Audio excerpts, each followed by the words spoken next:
17 মে world hypertension day অর্থাৎ বিশ্ব উচ্চ রক্তচাপ দিবস। তো এই কথাটির গুরুত্ব কি? হাইপারটেনশন বা হাই প্রেশার কিন্তু কোনো একটি অসুখ নয়, এটি অনেকগুলো সমস্যার সমষ্টি। এটা একটা শরীরের অবস্থা। আমরা হঠাৎ ব্লাড প্রেশার মাপলাম, কারো ব্লাড প্রেশার বেশি, আমরা অনেক সময় সেটাকে গুরুত্ব দিই না। কিন্তু মনে রাখবেন যে হাই প্রেশার থেকে সবচেয়ে বেশি যেটা চোট খায় আমাদের শরীরে, একটা হচ্ছে হার্ট, একটা কিডনি, চোখ এবং ব্রেন। এর মধ্যে গোটা পৃথিবীর মধ্যে ভারতবর্ষ হার্ট ডিজিজে অল্প বয়সে মৃত্যুর সংখ্যায় আমরা সবচেয়ে এগিয়ে রয়েছি, যার জন্য আমাদের খুব সাবধানে চলা প্রয়োজন। তো হাই প্রেশার কিভাবে আমরা জানতে পারবো, নর্মাল প্রেশার কত, এই ব্যাপারে অনেক রকম মানুষের ভ্রান্ত ধারণা থাকে। রক্তচাপ স্বাভাবিক হচ্ছে 120 থেকে 80, এবং তার উপরে যাই হবে তাই কিন্তু অ্যাকচুয়ালি আপনার হাই প্রেশারের মধ্যেই আমরা ধরবো।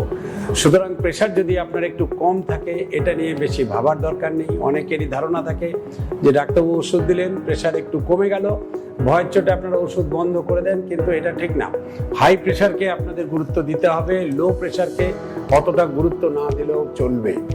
এবার হাই প্রেশার আমি ডিটেক্ট করব কি করে? বিভিন্নভাবে আমরা প্রেশার মাপতে পারি। আপনি কোনো একটা রিডিং বাড়িতে নিতে পারেন, কোনো সময় সকালবেলায়, কোনো সময় সন্ধ্যাবেলায়, আবার ডাক্তারদেরকে দেখাতে গিয়ে তাদের চেম্বারে যখন প্রেশার মাপা হচ্ছে, সেইটা সবগুলোকে মিলে আমাদের একটা সিদ্ধান্তে পৌঁছাতে হয় যে আপনার ব্লাড প্রেশার আছে কি না। এবার ব্লাড প্রেশার আমি কন্ট্রোল কিভাবে করব? আমরা অনেক কথা বলি, যেগুলো আমরা বলার জন্য বলি, কিন্তু আমরা কিন্তু ফলো করি না।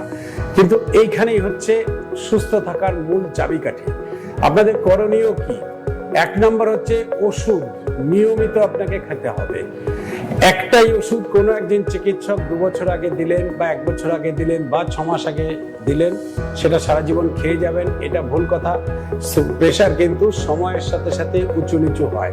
সুতরাং আপনাকে ওষুধ খেতে হবে, নিয়মিত ডাক্তার দেখাতে হবে, হাই প্রেশার আপনার মাপতে হবে ঠিক আছে কিনা।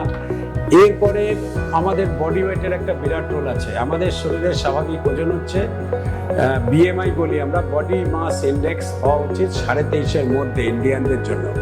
বডি ওয়েট যদি কন্ট্রোল রাখতে পারেন, আপনি অনেকগুলো অসুখ থেকে দূরে থাকতে পারবেন। এবার বডি ওয়েট কন্ট্রোলের কথা যদি আসে, প্রথমেই আসবে যেই কথাটা, সেটা হচ্ছে ডায়েট। ডায়েটে আপনারা সকলেই জানেন যে কিরকম ডায়েট হওয়া উচিত। আমরা বলি কম লবণ খেতে, কিন্তু এই লবণ কম কতটা কম, সেখানে আমাদের গাইডলাইন হচ্ছে প্রতিদিন একজন ব্যক্তি 1 চা চামচের যতটা লবণ হতে পারে, অর্থাৎ 5 গ্রাম লবণ, সেটা হচ্ছে আপার লিমিট। তার একটু যদি নিচে খেতে পারেন, this is very good. Daily fruits খাওয়া, তারপরে ফাইবার জাতীয় যেই খাবারে প্রচুর ফাইবার থাকে সেই ধরনের খাবার, হাই ক্যালোরি ডায়েট অ্যাভয়েড করা, অয়েলি খাবার, তেলযুক্ত, একই তেলে বারবার ফ্রাই হচ্ছে, ইট ইজ ভেরি ডেঞ্জারাস। এই টাইপের খাবার থেকে আপনাকে দূরে থাকতে হবে। এরপরে হচ্ছে টেনশন, অ্যাংজাইটির একটা বিরাট রোল আছে হাই প্রেশারে। যতটা সম্ভব মেডিটেশন, যোগা, এগুলো করে আপনাদের অ্যাংজাইটি কন্ট্রোল করা।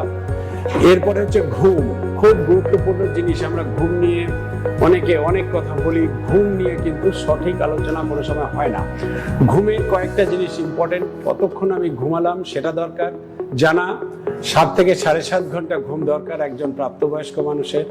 কোন সময়ে ঘুমটা বেশি ভালো, সেই টাইমটা হচ্ছে রাত্রি 10টা থেকে সকাল 6টা অবধি টাইম। 3 নম্বর হচ্ছে কোয়ালিটি অফ স্লিপ। আমি শুয়ে আছি, ছটফট করছি, ঘুম ভাঙছে বারবার, সেটাকে কিন্তু আমরা সঠিক ঘুম বলবো না।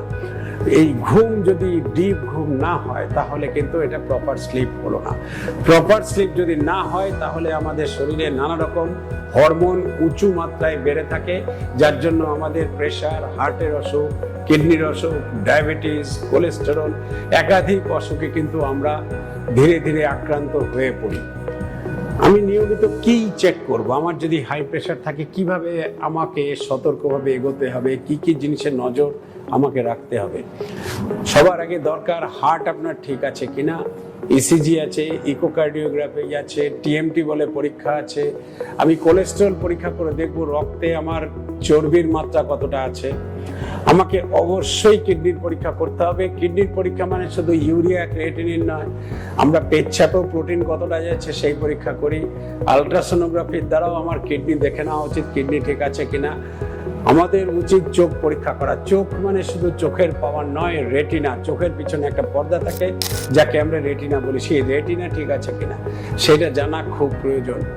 ব্রেনের জন্য ন্যাচারালি খুব বড় সমস্যা না হলে আমরা কোনো পরীক্ষার কথা বলি না, কিন্তু একটা গুরুত্বপূর্ণ পরীক্ষা আছে, কেউ যদি করাতে চায় খুব ভালো ইন্ডিকেটর, সেটা হচ্ছে আমাদের গলার যে রক্তনালী থাকে যার মাধ্যমে ব্রেনে রক্ত সাপ্লাই হয়, সেই রক্তের নালী কিন্তু অনেক সময় ব্লক হতে পারে, যেটাকে আমরা ক্যারোটিড আর্টারি ডপলার বলি। এই পরীক্ষা অবশ্যই করা যেতে পারে। সুতরাং আপনারা সুস্থভাবে ভালোভাবে থাকুন, ব্লাড প্রেশারকে নিয়ন্ত্রণ করুন।